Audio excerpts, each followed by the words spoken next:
फिरौनी ताकत किया करते थे। फिरौन को नजूमियों ने बताया था कि एक बच्चा पैदा होगा जो तेरी सल्तनत को हिलाक कर देगा, और इस खौफ से उसने एक साल के अंदर 12,000 बच्चों को कत्ल कर डाला था।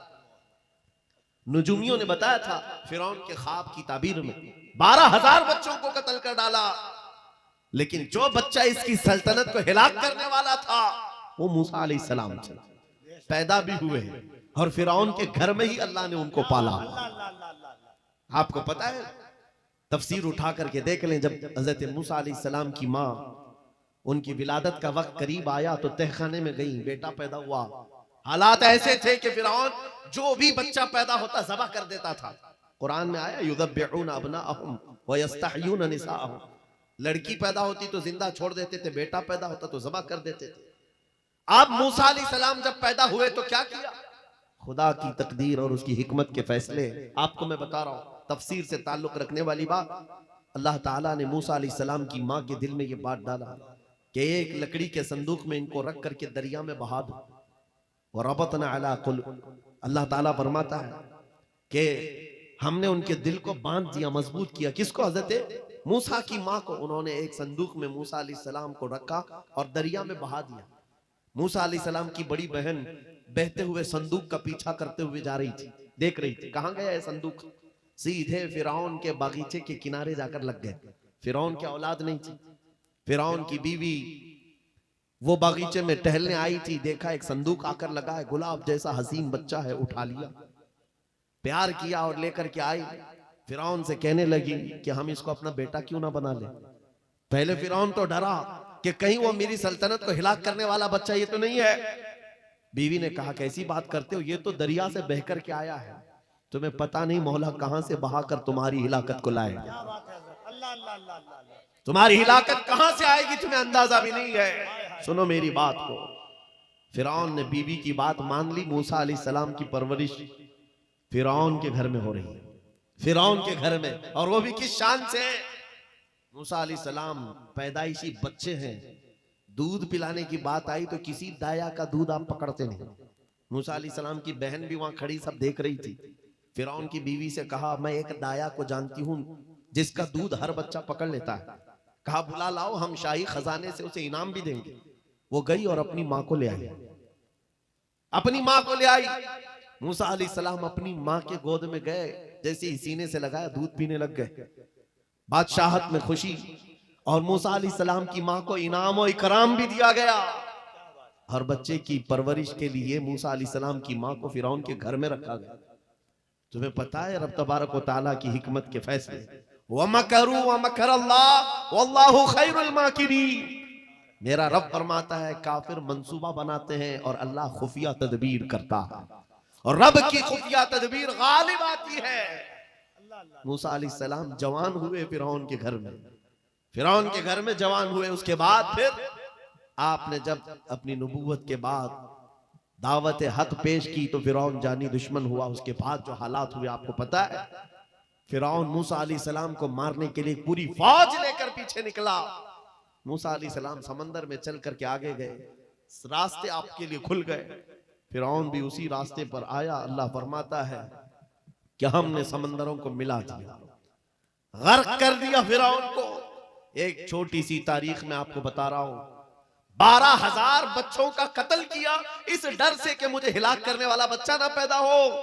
लेकिन जो बच्चा तेरी सल्तनत को हिलाक करने वाला था वो तेरी नाक के नीचे परवरिश पा रहा था। आज इन जालिमों ने गद्दा के हजारों बच्चों को सिर्फ इसलिए मारा है कि ये बड़े होकर के मुजाहिद ना बन जाए, ये बड़े होकर के हमें आंख दिखाने वाले ना बन जाए। और बाज़ाब्ता स्टेटमेंट में ये कहते भी हैं इन बच्चों को कत्ल करने से हमें कोई खौफ नहीं, कोई आपत्ति नहीं है, कोई तकलीफ नहीं है, इसलिए कि बड़े होकर के ये हमें आंख दिखाने वाले बनेंगे। ये डर तुम्हारा बता रहा है।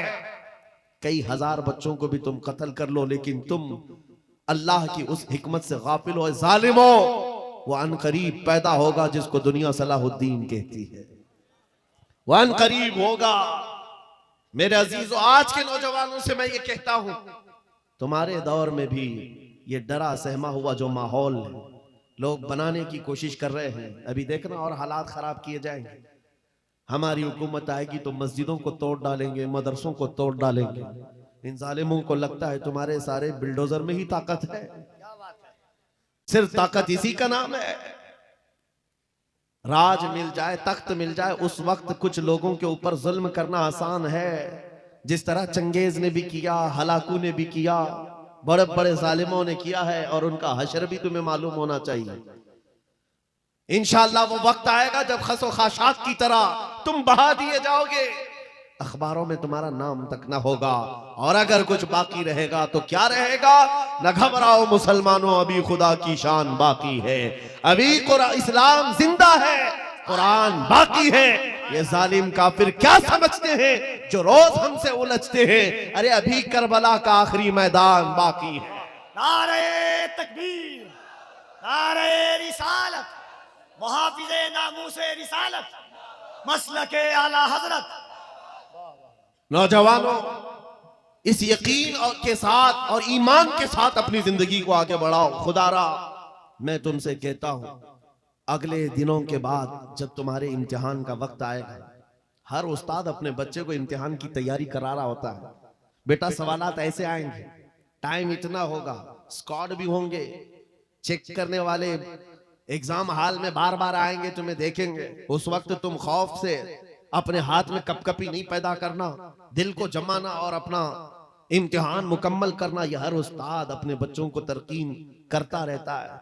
अजीज़ान गिरामी वक़ार, इस मिंबरे नूर से मैं आपको इस बात की तलकीन करके जाता हूं, इम्तिहान की घड़ी अनकरीब आने वाली है, आपके साथ भी।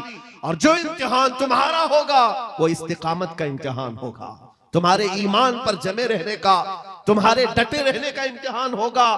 देखना, बहुत सारे पार्टी बदल लेंगे, बहुत सारे मसलहतों के पर्दों में छुप जाएंगे, बहुत सारे लोग किसी की धोती में पना ले रहे होंगे, कोई किसी की साड़ी में पना ले रहा होगा, लेकिन जो आशिक मुस्तफा है वो बढ़ चढ़ करके ये ऐलान कर रहा होगा, अपना सब कुछ गुंबद खजरा कल भी था, और मेरे नबी से मेरा रिश्ता कल भी था। और बस इस बात के साथ तुम्हें जमे रहना है, यकीन के साथ, एतमाद के साथ। अज़ीज़ान गिरामी वक़ार, कौन सी ऐसी ताकत है, कौन सी ऐसी कुव्वत है जिसने इस्लाम को खत्म किया या खत्म करने की ताकत रखती है? अल्लाह करीम जल्ल शानुहु खुद कुरान पाक में फरमाता है, युरीदूना लियुत्फिउ नूरल्लाहि बिअफ़वाहिहिम व यअबल्लाहु इल्ला अन युतिम्मा नूरह। अल्लाह फरमाता है, ये जालिम अपने मुंह के फूंकों से इस्लाम के चिराग को बुझाना चाहते हैं, और अल्लाह तबारक व तआला इस चिराग को मुकम्मल करके रहेगा। दीन इस्लाम, अभी आप सुन रहे थे, इस्लाम था, इस्लाम है, इसके साथ कुछ नहीं होना है, आपका इम्तिहान होना है। हमारे मरने के बाद अल्लाह ताला इस दीन की हिफाजत के लिए औरों को पैदा करेगा। वो कादिर मुतलक चाहे तो सख्त जानी दुश्मनों से भी ईमान वाले पैदा कर सकता है। हाँ, ये बात याद रखिए आप। ततारी जिन्होंने बगदाद को हिलाक करके रखा था, रब तबारक व तआला ने उन्हीं के सीनों में ईमान की दौलत दी और वो मुहाफिज़े इस्लाम बन गए। हमारे दौर में भी जितने आतंक मचा रहे हैं, कल इनके बच्चे ये नारा लगाएंगे, इस्लाम था, इस्लाम है, इस्लाम रहेगा। हाँ, जितने आतंकवादी हैं सब नारा लगाएंगे इंशाअल्लाह। आप इंतजार करें इस बात का, लेकिन तुम अपने इम्तिहान में जमे रहो, डटे रहो। अगर तुमने नबी पाक सल्लल्लाहु अलैहि वसल्लम के इस दीन के साथ, इस शरीयत के साथ नाइंसाफी की, तो कल मेरे आका को क्या जवाब दोगे? कल मैदान क़यामत में तुम्हें खड़े होना है, हुजूर पाक सल्लल्लाहु तआला अलैहि वसल्लम की बारगाह में जवाब देना है। अगर मेरे आका ने पूछ लिया कि जिस वक्त मेरी शरीयत पर हमले हो रहे थे, जिस वक्त मेरे दीन को कुत्ते नोचने की कोशिश कर रहे थे, ऐ नौजवान बता तू मेरी सुन्नतों के साथ कितना अमल कर रहा था? तुम क्या जवाब दोगे? आका, मैं आपकी दाढ़ियां निकाल करके गटर नालियों में फेंकता था, मैं यहूदियों और ईसाइयों के तरीकों पर चलता था। क्या तुम नबी पाक को यह जवाब दोगे? आका, रात भर में गाने सुन करके सोता था, सुबह फजर की नमाज कज़ा करता था, ये जवाब दोगे? क्या जवाब दोगे? आपके पास अगर जवाब नहीं देने की ताकत है तो आज ही बदल डालो, जिंदगी बदल डालो, आज इनकलाब ले आओ। देखना, मैं अक्सर ये बातें कहता हूं ना, मैं चाकू छुरी की बात करता हूं, ये तो शायर लोग तलवार उठाने की भी बात करते हैं। हाँ, ये कहते भी हैं समझौता नहीं होगा, तलवार उठ जाएगी। मैं तो तलवार की भी बात नहीं करता। अरे प्लास्टिक का ब्लेड भी रख लो तो कल को हमको आतंकवादी घोषित कर देंगे। बम बारूद बंदूक किसी चीज की बात नहीं करता, सिर्फ इतनी बात करता हूं, नबी पाक के इश्क में मलबूस होकर तुम सिर्फ रास्तों में चलते फिरते रहोगे, तुम्हारी चलत फिरत से कई कीड़े यूं ही मर जाएंगे। है हक है, वाह वाह, बहुत खूब। हुजूर पाक की सुन्नतों में वो दम है, बेशक। वो असर है, तुम्हारी चलत फिरत से कई कीड़े फना हो जाए। बात सिर्फ इतनी है, दीवार क्या गिरी मेरे खस्ता मकान की, लोगों ने आने जाने का रास्ता बना लिया। होता यही है, कोई पुराना घर गिर जाए ना, लोग इधर से उधर आने का रास्ता बना लेते हैं। आज हमारी जमात के अंदर इंतशार हुआ, नौजवानों में आवारगी आ गई, तो हर कुत्ता हमको ही टारगेट करने लग गया, हर कुत्ता हमें ही भौंकने लग गया। मेरे अजीजों, शिद्दत से आज उस सलाहुद्दीन अय्यूबी की बात याद आती है कि आपको पता है उनका दौर ऐसा है कि यहूदी माएं, ईसाई माएं अपने बच्चों को थपकियां देकर सुलाती थी, कहती बेटा सो जा नहीं तो सलाहुद्दीन आ जाएगा। हालांकि जुल्म से कोई तख्त नहीं बिछाया था, सुन्नते मुस्तफा का रौब ऐसा कायम था, हुजूर के इश्क का रौब कायम था, जिसकी वजह से पूरी दुनिया में उनकी तूती बोलती थी। आज करोड़ों की तादाद में है, करोड़ों की तादाद में जालिम हमें आंख दिखा रहे हैं, हमारे बच्चों का कत्ले आम, हमारी औरतों की इज्जतें नीलाम, हमारी गर्दनों पर राज, और बगैर किसी खौफ के शायर इस्लाम पर भौंकना आज की आदत सी बन गई। नौजवानों, तुम्हारे अंदर अगर जमीर बेदार है, गैरत मौजूद है, तो अपने आप को बदल डालो। जवाब देने का एक वक्त आएगा, इंशाअल्लाह वक्त आएगा जवाब देने का, लेकिन पहले मैं आपसे सिर्फ इतनी इल्तिमास करता हूं कि अपने आप को बदल लो। कल को हमारे पास फख्र होगा, फख्र के साथ किसी मैदान में उतरेंगे, वो तुम्हारे होलियों को ऊपर से नीचे देखते रहे और पूछते रहे ये कौन सी मखलूक है, ये कहां से आई हुई जमात है, तो हम सीना तान करके कहेंगे ये मोहम्मद अरबी के शेरों की जमात है। आज क्या हम दिखाएं लोगों को? गुटखा खाने वाले लोग दिखाएंगे। अल्लाह अकबर, अल्लाह। हम नौजवानों को बालियां पहने हुए, हाथों में चूड़ियां पहने हुए, चोटियां डाले हुए, जीन्स फटी हुई, अल्लाह, और बालों में दाढ़ियों में डिजाइन किए हुए ये नौजवान ला करके हम खड़ा करेंगे। मेरे अजीजों, दुनिया के ऊपर अगर हैबत तारी होती है तो सिर्फ आशिकाने मुस्तफा से होती है, हुजूर के गुलामों से होती है। आज से 3 साल पहले पैरों से माजूर एक खादिम हुसैन ललकारता था, है हक है, वाह व्हील वाह। चेयर पर बैठ करके ललकारता था। अरे सफेद दाढ़ी हो चुकी, उम्र काफी है, सफेद दाढ़ी, पैरों में माजूरी, लेकिन पूरी दुनिया में ऐसी हैबत तारी कि यूरोप की जमीन भी हिलती नजर आए। हॉलैंड की पार्लियामेंट में बाज़ाब्ता उनको लेकर कहा जाए ये आदमी मोस्ट डेंजरस है, बहुत ज्यादा डेंजर है। हम सोचते हैं ये तो पैरों से माजूर सफेद दाढ़ी वाला व्हील चेयर पर बैठा हुआ तुम्हारे लिए कैसे डेंजर हो गया? तुम्हारे पास तो बहुत बड़े बड़े मिसाइल, एटम बम है, सब कुछ है। पता ये चला कि रब तबारक व तआला जो हैबत डालता है वो आशिक मुस्तफा की हैबत डालता है। हक है, नबी पाक की सुन्नतों पर आमिल। या रसूल अल्लाह, या रसूल अल्लाह।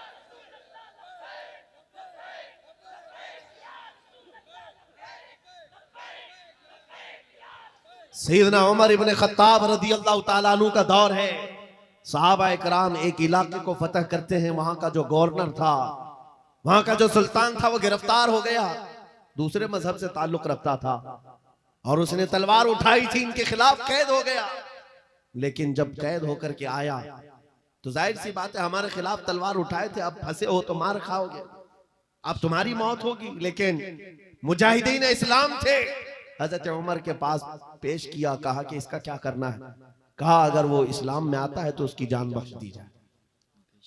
उस बादशाह से कहा गया कि तू अगर ईमान ले आता है तो तुझे तेरी जान भी वापस और तेरा मुल्क और तेरी सल्तनत भी तुझे लौटा दी जाए, तू ही बादशाह, तू ही गवर्नर है। उसने कहा मेरा दीन इतना आसान नहीं है कि मैं बादशाहत लेने के लिए अपना ईमान छोड़ दूं, नहीं हो सकता, नहीं हो सकता। जान से मारने की बात थी। उसने कहा मैं अपना धर्म नहीं बदल सकता। फिर उसके बाद साहबा ने कहा हजरत अमीरुल मोमिनीन से इसका क्या किया जाए? हजरत उमर फारूक ने क्या किया सुनो, कहा उसको कहो कि हम तुम्हें जेल में डाल देंगे। उस बादशाह से कहा गया तो उसने कहा मंजूर है मैं जेल, लेकिन मैं अपना धर्म नहीं बदल सकता, दीन नहीं बदलूंगा। हजरत उमर ने कहा जेल में डाल दो, और 10 सहाबा को भी उसके साथ जेल में डाल दिया। इनका कोई कसूर नहीं था। 10 सहाबा जवान थे, नौजवानों तवज्जो से सुनो, उस कट्टर दिल बादशाह के साथ जेल में डाल दिया। वो नौजवान सहाबा जेल में थे, उनके वक्त उनके औकात की पाबंदी, सुबह दोपहर शाम वो अपनी नमाजों के पाबंद, कुरान की तिलावत, नबी पाक सल्लल्लाहु अलैहि वसल्लम की मोहब्बतों वाली सुन्नतें। 8 दिन नहीं गुजरे थे, वो बादशाह इन नौजवानों को बार बार देखता था। पलट करके उसने कहा तुम्हारे अमीरुल मोमिनीन से मुझे मिलना है। पैगाम पहुंचाया गया हजरत उमर के पास, कहा लाओ उसको। पेश किया गया बादशाह को, जेल के बाहर ला करके हजरत उमर के पास, कहा क्या कहना चाहते हो? कहा ईमान लाना चाहता हूं, ईमान लाना चाहता हूं। कहा हमने तो इससे कबल तुम्हारे सामने पेशकश रखी थी, क्यों नहीं लाए? उस वक्त तो तुम्हारी सल्तनत भी तुम्हें वापस करने की बात की गई थी, तब भी नहीं लाए। जेल में डालने की बात की गई, तब भी नहीं लाए। वो बादशाह कहता है इस तरह से अगर आप 25 साल भी मुझे जेल में डालते तब भी मैं नहीं बदलता। मुझे ये सख्तियों ने नहीं बदला, आपके इन 10 जवानों ने मेरा दिल बदला। इनके अखलाक और किरदार मैंने देखा, फिर मेरा दिल गवाही देने लगा ये झूठों की जमात नहीं हो सकती। और मैंने इनकी सुबह देखी, इनकी शामें देखी, इनका उठना बैठना, इनकी नमाज, इनकी इबादतें, इनका गिड़गिड़ाना, ये सब देख करके जवानों में मेरा दिल पसीज गया। और फिर दिल ने पुकार करके कहा गुलामों का जब यह हाल है तो फिर आका का हाल क्या है? चीज़ाने गिरामी वक़ार, बदल सकते हो आज भी बदल सकते हो कि अगर तुम्हारे अखलाक, तुम्हारा ईमान मजबूत हो जाए, पत्थर दिलों को भी बदल सकते हो। बस बात इतनी है कि अमल के मैदान में तुम्हें आना है, उनके दिलों को बदलना मेरे मौला की शान है, रब तबारक व तआला की शान है। बड़े बड़े जलसे कर लिया, रात पूरी जाग लिया, लेकिन तुम्हारे अखलाक नहीं संवर सके तो ये फजूल हो जाएगा, कोई काम के नहीं। अगर सिर्फ दिखावे के लिए फॉर्मेलिटी अदा करना है तो हमें जलसों में बुलाओ भी मत। हम इस काम के लोग नहीं हैं, हम इस मैदान के लोग नहीं हैं। नहीं, हमारा ये पेशा है कि आपके पास आया, तकरीर किया और कुछ पैसे लेकर चला गया, अपनी कमाई किया। अल्लाह बिल्लाह, कभी नहीं। सिर्फ एक दर्द लेकर के चलते हैं कि हमारी जमात में से वो नौजवान किस दिन उठेगा जो इकबाल का जवान था। सुना है कुदसियों से मैंने कि वो शेर फिर होशियार होगा। बस यही दर्द लेकर आप तक, बल्कि बंगाल की खाड़ियों में, बिहार की झाड़ियों में, हर जगह पर सफर इसलिए कर रहे हैं कि कहीं ना कहीं मेरे मौला करीम ने फजल फरमाया और रहम फरमाया उम्मत मुस्तफा पर। हमारा जवान बेदार हो जाएगा, इन गानों को ये लात मारेगा, ये सारे मुजरे करने वाले अखलाक को ठोकर मारेगा और खड़ा होकर दुनिया को बताएगा मेरे नबी से मुझे इतना प्यार है कि तुम अगर नंगे रहने पर फख्र कर सकते हो तो मैं मेरे मुस्तफा की सुन्नतों पर फख्र करूंगा। अगर तुम्हें चोटी रखने पर शर्म नहीं आती तो मुझे दाढ़ी रखने में क्यों शर्म आए? हकीकत बोल रहा हूं या नहीं? अरे लोग आज तो चड्डी पहन करके निकल रहे हैं, उनको कोई शर्म या उनको कोई हिकारत से नहीं देखता, बल्कि फैशन कहलाया जा रहा है। तुम्हें अगर अपने मुस्तफा करीम से मोहब्बत है, जैसे कि कहते हो जान भी दे देंगे, माल भी दे देंगे, उनके कदमों पर कुर्बान भी हो जाएंगे। जान बाद में देना, गर्दन बाद में देना, पहले अपने अंदर मौजूद खराबियों की कुर्बानी दे दो। अपनी जिंदगियों में मौजूद इन तमाम वाहियात को खत्म करो, आ जाओ मेरे मुस्तफा के गुलाम बन जाओ। एक सवाल करता हूं, दिल पर हाथ रख करके और यकीन के साथ मुझे बताओ, अगर कोई तुम्हें हुजूर का गुलाम कहे तो बुरा लगेगा? किसी को बुरा लगेगा? बल्कि मैं तो ये कहता हूं, दुनिया मुझे हुजूर के दरबार का कुत्ता कहकर पुकारे, मेरी जिंदगी की मेराज, हमारी सआदत है। हुजूर के दरबार का कुत्ता कहलाना भी हमारे लिए फख्र है। आपको अगर कोई गुलाम कहता है तो एतराज है आपको बुरा लगेगा? बल्कि हुजूर का गुलाम होना ये सबसे बड़ा शरफ है, हक है। सबसे बड़ी सआदत है। बेशक। तो जब आपको दुनिया कोई हुजूर का गुलाम कहे तो बुरा नहीं लगता, तो अमल करने में बुरा क्यों लगता है? पूरे के पूरे गुलाम बन जाओ हुजूर अकरम सल्लल्लाहु तआला अलैहि वसल्लम। नहीं, आप झूठ बोलते हैं। कुछ लोगों की बात कर रहा हूं। हुजूर का गुलाम कहने में बुरा नहीं लगता, टोपी रखने में बुरा लगता है, दाढ़ी रखने में बुरा लगता है, फिर झूठ क्यों बोल रहे? हुजूर के गुलाम कहलाने में बुरा नहीं लगता, लेकिन अमल से बार बार दिखाते हो कि नहीं, पसंद नहीं है तुम्हें, पसंद नहीं है। इस्लाम जिंदाबाद का नारा लगाते हो, अपनी बीवियों पर, अपनी बच्चियों पर इस्लाम को क्यों नहीं पसंद करते? इनके दुपट्टे कहां चले जाते हैं? इनको आवारा क्यों छोड़कर रखा है? इनको जिस तरह बेपर्दगी के साथ घुमाते हो और खुशियों से देखते हो, शादी महल में जाकर देखे, वहां तो हालात ही बदले हुए हैं, इस्लाम दिखता ही नहीं। तो इस्लाम जिंदाबाद का नारा सिर्फ ये जुबानी है? अपने घरों से तब्दीली ले आओ, इनकलाब तुम्हारे घरों से आएगा। आज तुम दिल महसूस करके बैठे हुए हो कि बड़े बड़े तख्त पर बैठे हुए कुत्ते हमारे लिए भौंक रहे हैं, इस्लाम को मिटाएंगे, मदरसों को मिटाएंगे, मस्जिदों को मिटाएंगे, बुरा लगता है। और उसके बदले में तुम चाहते हो उनका जवाब देने वाला कोई चाहिए। बार बार हमारे मेंबरों से हम उनका जवाब देते रहे। ऐ नौजवानों, जवाब तुम अपने अमल से दो। एक मस्जिद का मीनार क्या गिरता है, हर घर मस्जिद बनना चाहिए, हर घर मस्जिद बन जाए। काश तुम्हारे घरों से अजाने हो, तुम्हारे घरों को मुसल्ला बना दिया जाए। एक बात याद रखो, दुनिया थक जाएगी, एक वक्त आएगा थक जाएगी। कल को देखना इजराइल भी थक चुका होगा मार मार करके। अब आएंगे वो युद्ध विराम करने के लिए कि हम समझौता करेंगे, बस खत्म हो गया।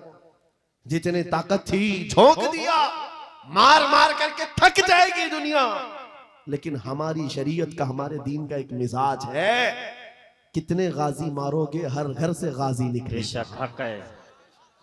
तुम एक चिराग गुल करोगे, मौला 100 चिराग रोशन करेगा। ये सिलसिला चलता रहेगा। यहां पर भी तुम खौफजदा ना रहो, डर के माहौल में ना जियो। बस मैं तुम्हें ये बात कहने के लिए आया हूं, अगर नबी के गुलाम हो तो पूरी गुलामी करो, पूरी गुलामी करो, फख्र के साथ करो, अपनी दाढ़ियों के साथ, अपनी शनाख्त के साथ, अपनी आइडेंटिटी के साथ। आपको क्या लगता है कि कोई हमें नौकरी से निकाल देगा, कोई हमें रिस्क नहीं देगा? माज़अल्लाह, रज़्ज़ाक़ ये लोग नहीं, रज़्ज़ाक़ मेरा रब है, अल्लाह मेरा रज़्ज़ाक़ है।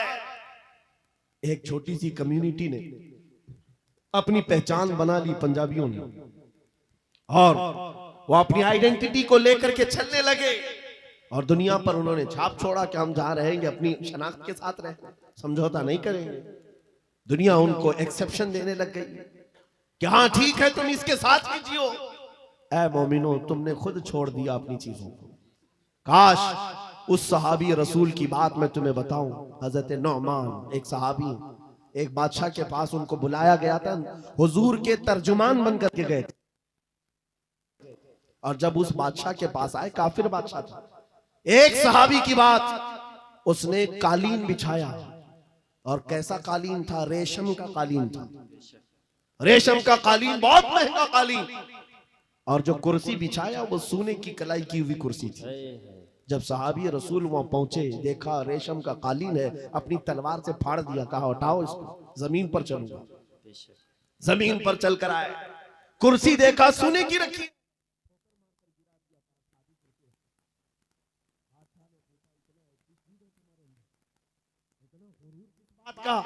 तुम्हारी इज्जत के लिए ये रेशम का कालीन बिछाया, सोने की कलाई की हुई कुर्सी रखा। उस साहबी ने कहा, बादशाह ये गुरूर नहीं, ये तकब्बुर नहीं है, मैं मदीने वाले मुस्तफा का गुलाम हूं, जिनका फरमान है कि मर्द के लिए रेशम का इस्तेमाल हराम है, मर्द के लिए सोने का इस्तेमाल हराम है। मैं दुनिया में जहां कहीं रहूंगा, एक सोने की कुर्सी क्या 1000 कुर्सी रखे, मैं ठोकर मार दूंगा। अपना सब कुछ गुंबद खजरा, मेरे नबी से मेरा रिश्ता। उन सहाबा का ये ऐलान था, उनका ये ऐलान था, जहां रहेंगे हम अपनी आइडेंटिटी के साथ रहेंगे। ये नहीं कि तुम जालिमों के बीच में बैठ गए, शराब का दौर चल रहा है, तुम भी उठाए पी लिए, दोस्ती में तुम भटक गए, औबाश अय्याश नौजवानों की दोस्ती में तुमने वहां पर चरस गांजे भी ले लिए। तुम्हें उस वक्त नबी पाक का ख्याल नहीं आया, हुजूर पाक सल्लल्लाहु अलैहि वसल्लम की निस्बत का ख्याल नहीं आया। एनी टाइम हर जगह पर तुम अपने नबी से जुड़े हुए हो।